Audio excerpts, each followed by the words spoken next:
dit à la conférence de presse de Parkland, je vous prie d'accueillir le réalisateur Peter Landsman, suivi du co-producteur Guy.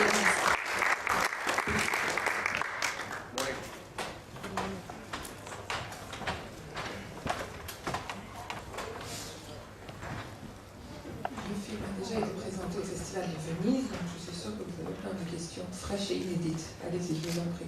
Le micro ne saurait tarder. Si.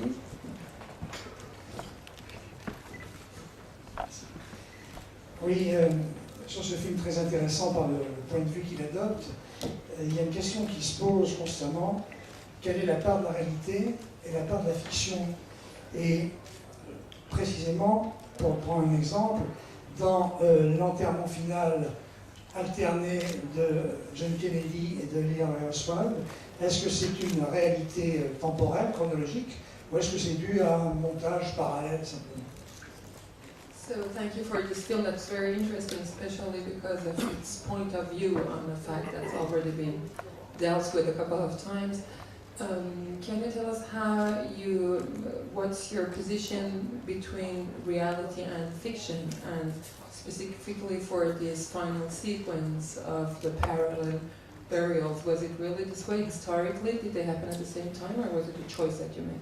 You know, when Tom Hanks, one of my producers, asked me to adapt and then eventually direct Parkland, the very first principle we decided upon was that everything in the movie would be verifiably true. So there's no dichotomy between fiction and nonfiction, it's all true. Every scene in the movie is documented and verified to have happened.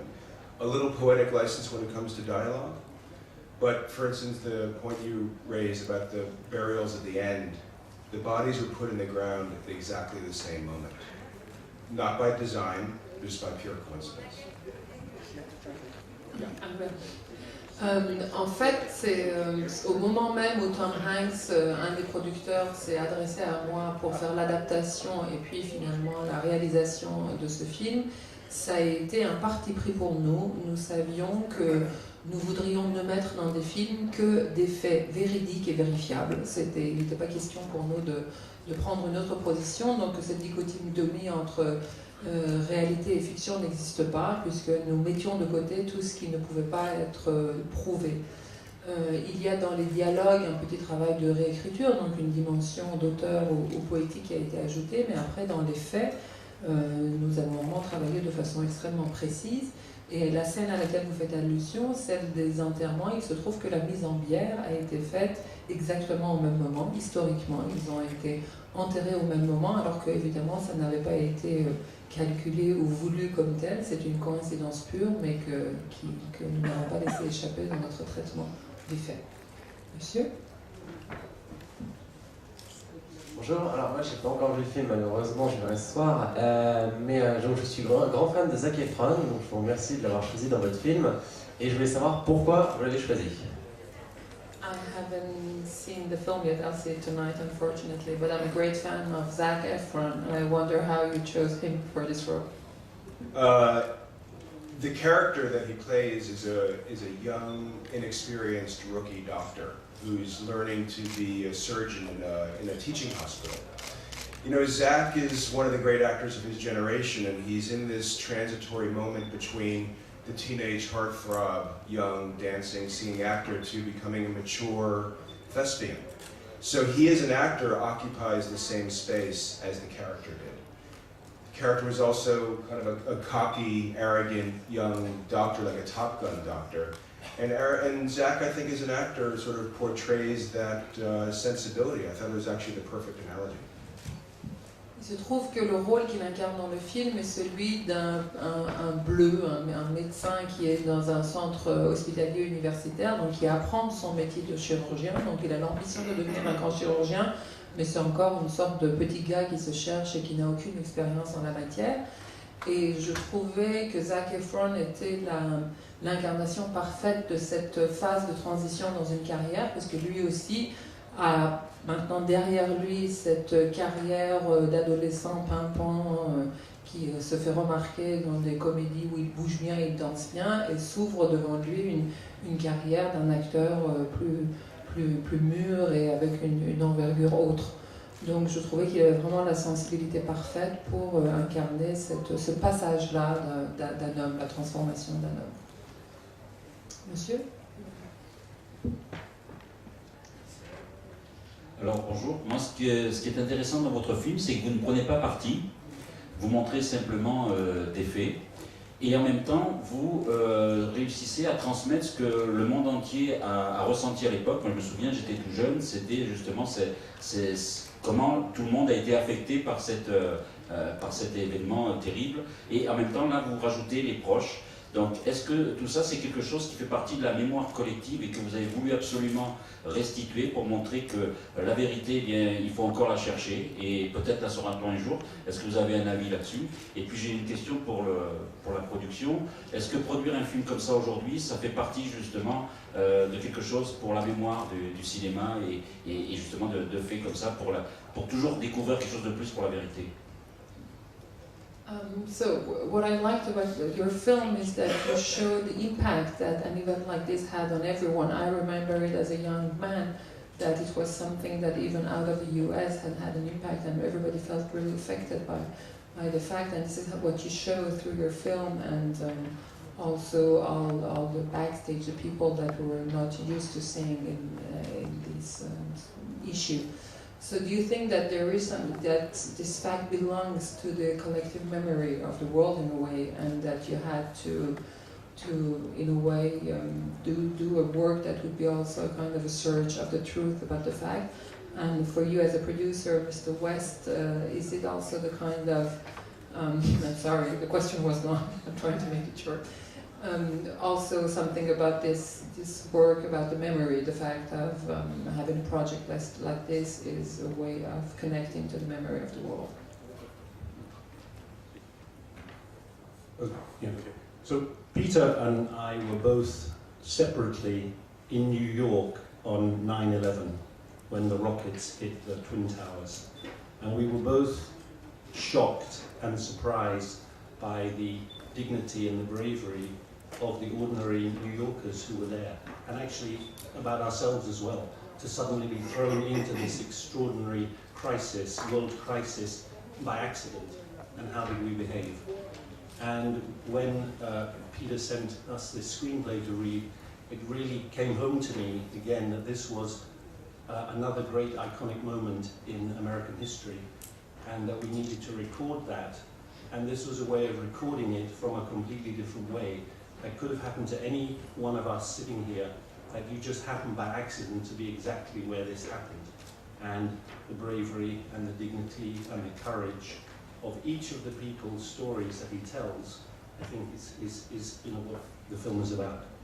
You know, and I think off of what Guy just said, there's an issue of proximity to, why don't you translate that first? D'abord, la réponse de Guy West, il dit, il se trouve que le 11 septembre, nous étions à la fois Pete et moi, tout à fait séparément, et par coïncidence, nous nous trouvions à New York.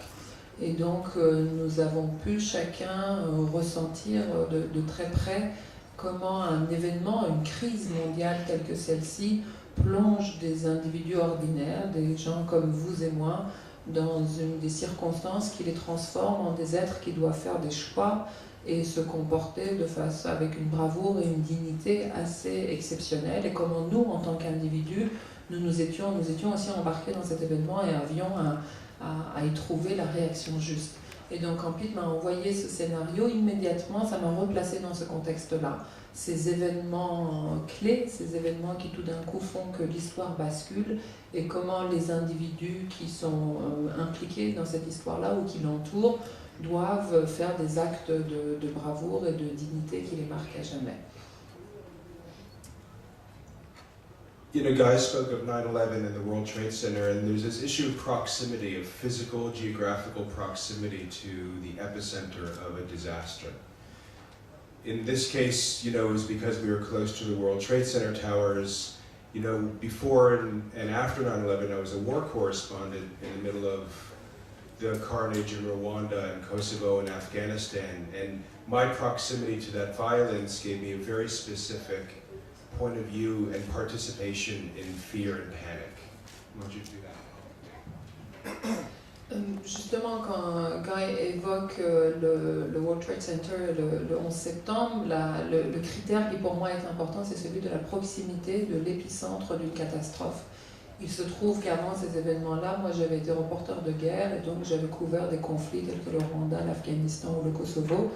Et donc ce qui m'avait vraiment marqué dans ma pratique avait été le fait de pouvoir ressentir de très près les réactions d'effroi et de panique.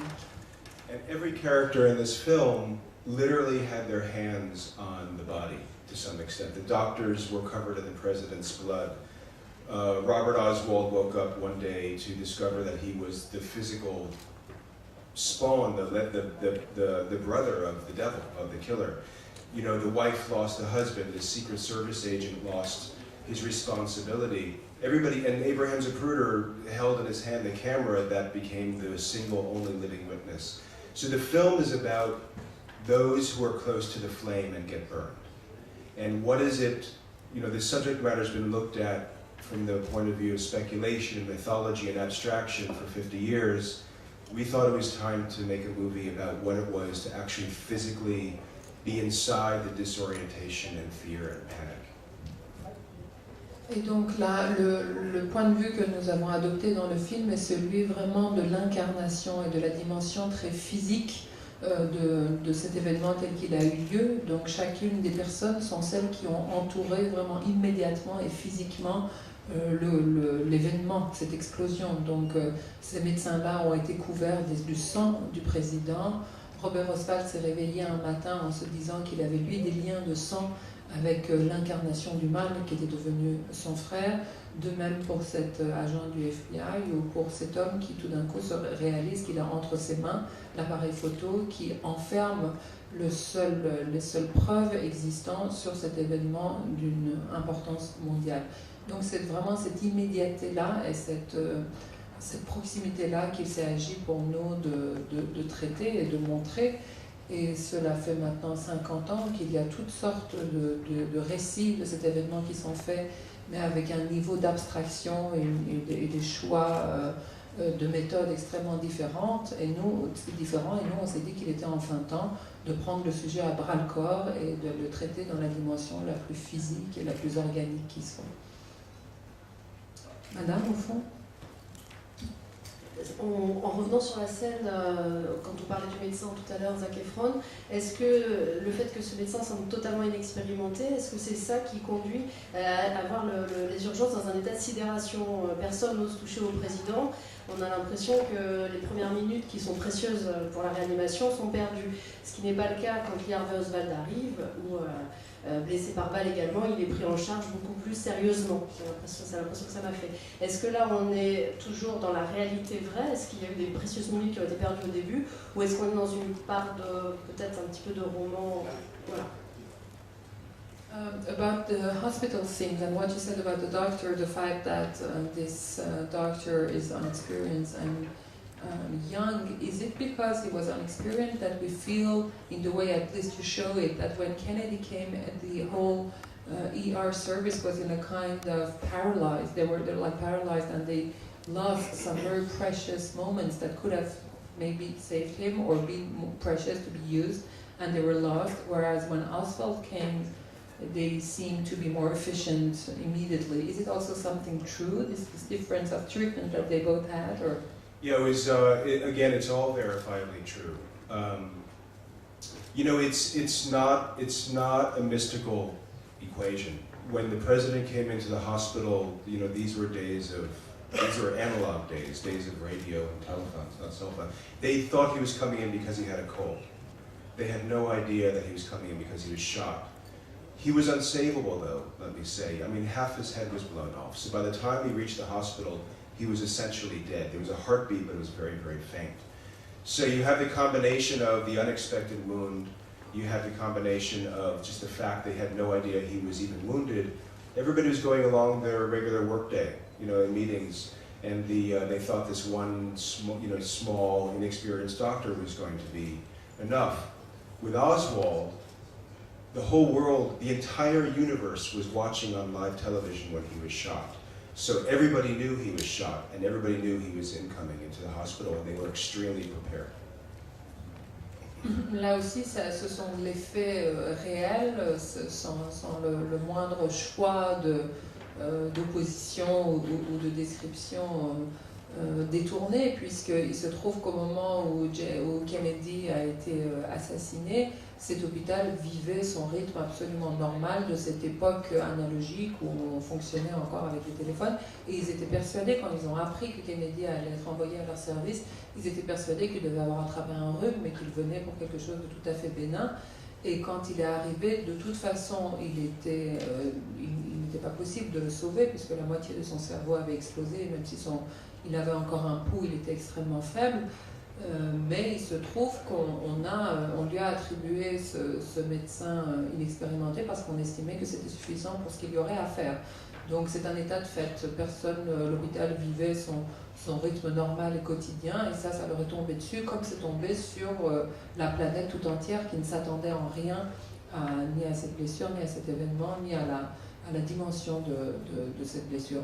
Alors que quand Oswald a fait l'objet de cette attaque, quand on lui a tiré dessus, le monde entier était en train de regarder la télévision. Donc dans cet hôpital comme ailleurs, tout le monde s'y attendait et tout le monde savait qu'il arrivait, dans quelles circonstances il arrivait.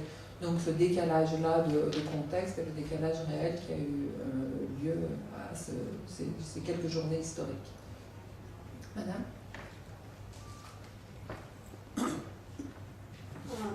You said earlier that you wanted to make a movie as a tribute to the people that were at the bad moment at the bad time.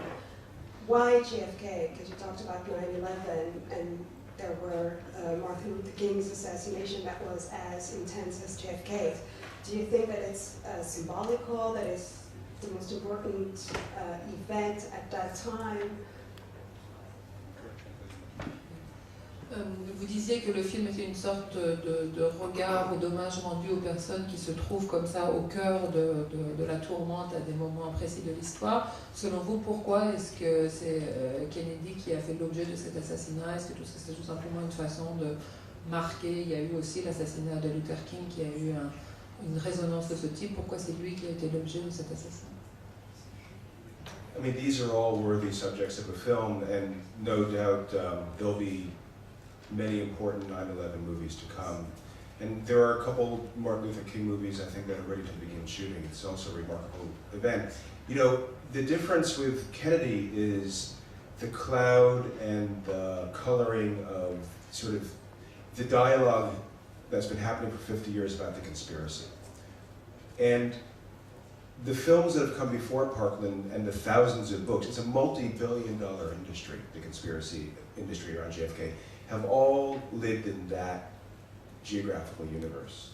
Parkland, I believe, is the first film that allowed that to happen over there without taking it on, without fighting with it or having a dialogue with it, and opening up the other side of the conversation. Who are these people? What is this story? For me, as an artist and a storyteller, that's the story that has the more pathos, more power to it. It's Shakespearean. It's personal, it's visceral, it's raw. That's the story that hadn't yet been told and that we've felt a mission to tell. Effectivement, je pense que ces événements-là ont marqué l'histoire et donc la littérature et le cinéma pour encore des décennies. Il y aura beaucoup de films à venir sur les tours jumelles, comme il y en a eu sur Kennedy, et comme je sais qu'il y a encore un grand nombre de films sur Luther King qui sont sur le point d'être tournés, donc c'est absolument inévitable que ça fasse l'objet de films. Mais ce que je dois dire autour de Kennedy, c'est que ça fait maintenant 50 ans qu'il y a une réelle industrie qui s'est construite sur la thèse conspirationniste. Et donc il y a énormément de livres, un certain nombre de films qui traitent de cette question-là et qui s'intéressent à cette approche-là, d'essayer de percer une théorie du complot qui doit encore être nourrie et continuer. Moi, ce qui m'a intéressé en tant qu'auteur, en tant qu'artiste, ça a été cette histoire-là, ce penchant-là de l'histoire, sans pour autant vouloir combattre la théorie du complot et vouloir rentrer en dialogue avec elle. ce qui me paraissait beaucoup plus personnel, beaucoup plus cru et beaucoup plus viscéral dans l'approche qu'on pouvait avoir, c'était de voir cette histoire-là telle qu'elle s'est déroulée, et là une dimension absolument shakespearienne, et de voir donc comment elle s'est passée, comment est-ce que l'ont vécu les personnes qui étaient dans l'entourage immédiat de cet événement lui-même, si on le prend en tant que tel, dans sa nudité. Une dernière question peut-être, monsieur?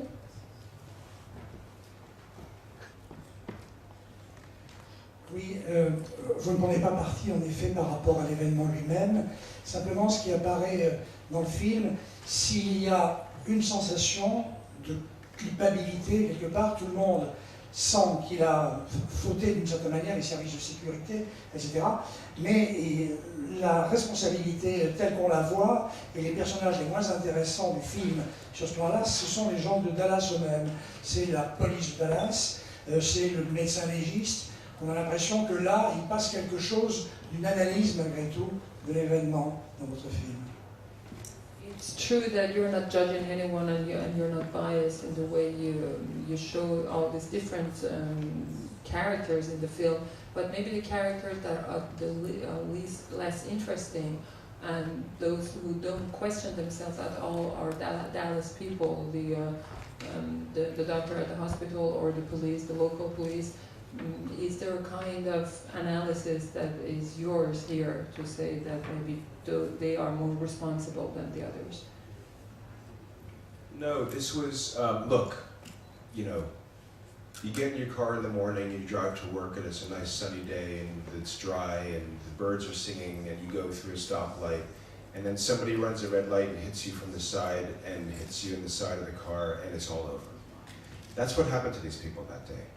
You know, history is not a designed, artfully narrated piece of storytelling. History, life is a series of arbitrary accidents, one thing happening after the other, happening after the other. And this film is about surviving the events that happened in these 3 or 4 days.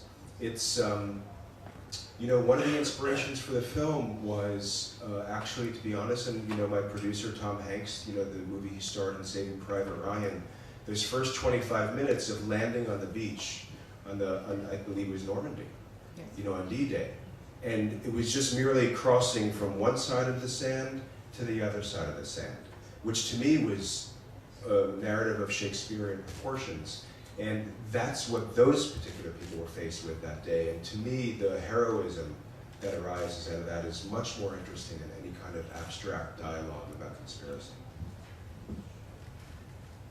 Honnêtement, qu'est-ce que je peux vous dire à part que vous ou moi, on peut un matin prendre notre voiture pour aller travailler, il fait très beau, les oiseaux chantent, la vie est magnifique, et puis soudain, à un feu rouge, la voiture qui arrive d'en face ne s'arrête pas et vous rentre dedans et votre vie s'arrête. C'est exactement ce qui s'est passé pour tous les personnages de ce film, et c'est tout ce que je veux dire à travers le récit de leur vie.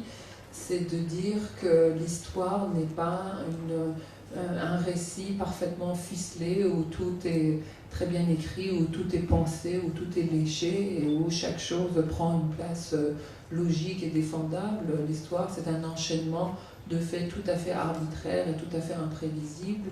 Et la question que moi je me pose en tant que celui qui a un regard ultérieur, c'est de dire comment chacun de ces personnages-là, chacune de ces personnes-là, a pu trouver sa propre place dans cet enchaînement de faits irascibles. Et je crois vraiment que c'est, en repensant à Tom Hanks, qui est un des producteurs du film, je peux dire qu'une des sources d'inspiration vraiment marquantes pour moi a été les 25 premières minutes d'Il faut sauver le soldat Ryan, où on voit ces hommes sur une plage normande, me semble-t-il, où tout l'enjeu pour elle est d'aller à un point sur la plage, vers un autre point sur la plage, et nous, on est tenus en haleine avec ce parcours qui est le leur ce jour-là, ces hommes-là, ce jour-là, tout ce qu'on leur donne comme enjeu à défendre, c'est de faire ce parcours-là, et pour moi, il y a le récit shakespearien le plus magnifique, et le plus complexe, et le plus riche qui soit dans ces parcours simples, beaucoup plus que dans des élucubrations à n'en pas finir sur la théorie du complot. Voilà, je vous prie d'applaudir.